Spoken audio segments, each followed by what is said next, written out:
lot of money to ride on it, very similarly to the Titanic, which everybody knows. So the Lusitania is making this trip, and it's an amazing book, it's an amazing story because it tells the story of this ship's sinking.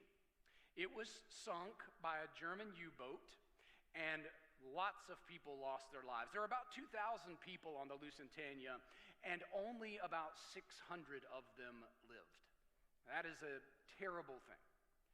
And it was sunk by a German U-boat, and ultimately because of that, about 2 years later, the United States entered into the war. It kind of changed the perception in America and our willingness to get involved in that European war, right?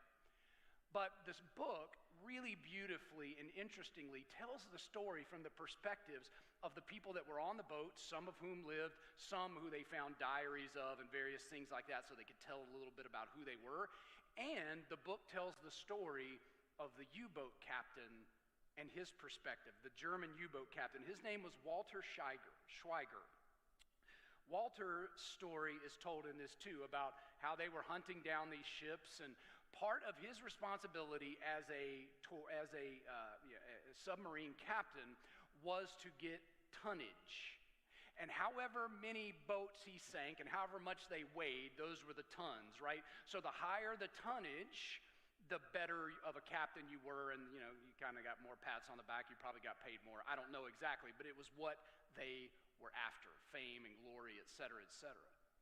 Well, when he fired the torpedo, had the torpedo fired that sank the Lusitania, it was the most tonnage probably anybody had in the entire war. This was a big ship, but again, a passenger liner, not a warship. So it was a terrible thing. It's one thing to sink another warship in the time of war. It's another thing to sink a passenger liner. Now you're like, why are we talking about this? And I promise I have a point. When I was reading this week, I was like, wow, Lord, thank you for sharing it. I had to give you the background so you'd understand why this matters for what we're talking about today. That torpedo was fired, the ship sank, and as it did, there was celebration from Schweiger, the captain of the U-boat, and his crew, because wow, they did it. This to them was an amazing accomplishment. And as the ship was sinking, Schweiger had the periscope raised and looked through to see what was happening with the ship. Even at that point, he was able to remain detached by what he had done, or to what he had done.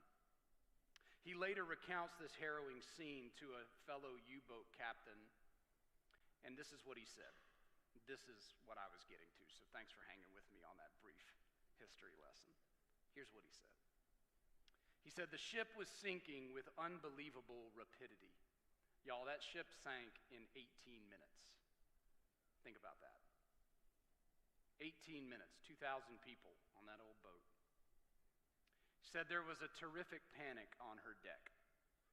Overcrowded lifeboats, men and women jumping into the water, children crying out for their parents. It was the most terrible sight I have ever seen. It was impossible for me to give any help. Now that's not true. He said, I could have saved only a handful, and that probably is true. The scene was too horrible to watch. And these were the words, this last little bit is what struck me. I gave orders to dive to 20 meters and away. What he had done was so horrible to watch, the aftermath of it, the hardening of the heart that had to happen to say, basically, let's get out of here because I can't even look at this anymore. But to be at that place, that level of callousness, it's interesting. And that moment, that mindset, that underscores the importance of why we mustn't ignore the voice of the Spirit. The Spirit is constantly speaking to you, Christian. Constantly leading you and guiding you. It's that voice in your head that convicts you. Sometimes it's what we think of as a guilty conscience, right? And oftentimes we sort of drown that out, but that's a dangerous thing. Sometimes we need that guilty conscience, the way the Holy Spirit speaks to us in that's a healthy thing. I've always said, and I still very much believe it true, that guilt is an excellent short-term motivator, but a terrible long-term motivator. Guilt is an excellent short-term motivator. It's a terrible long-term motivator.